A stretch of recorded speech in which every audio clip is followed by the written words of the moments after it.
Click the link to MTG Burgeoning's Introduction to Planechase in the description below.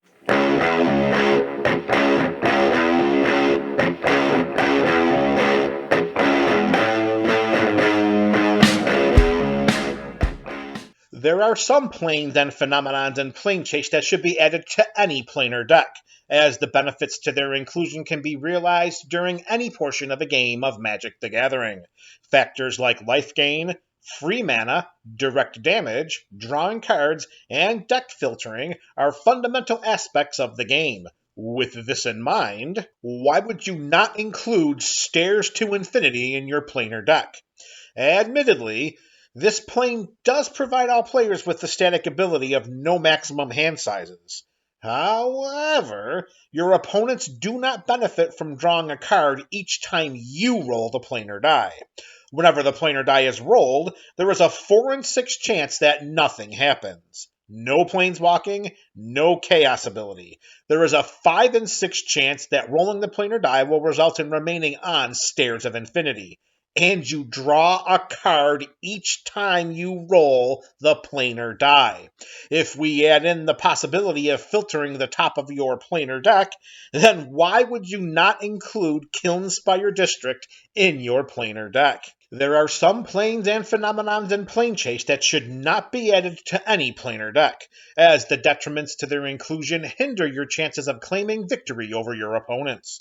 Randomly impacting combat, dealing self-inflicted direct damage, randomly destroying permanents, restricting your spells, and the most unforgivable circumstance of them all, helping your opponents. These are all factors that validate the decision to leave these cards out of your planar deck and keep them in your storage box instead.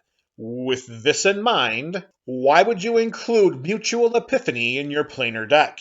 Mutual Epiphany is a phenomenon. A phenomenon in Planechase has an ability that triggers when it is encountered by its reveal from the top of the planar deck.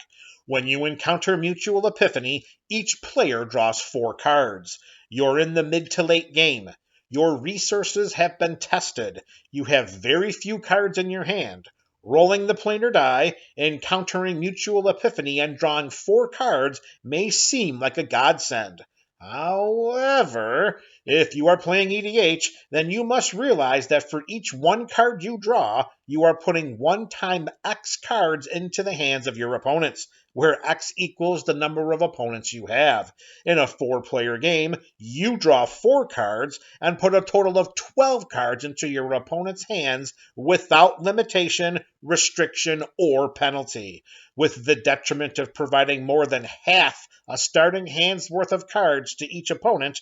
Why would you dedicate a slot on your planar deck for Mutual Epiphany? Why would you include Time Distortion in your planar deck? Time Distortion is a phenomenon.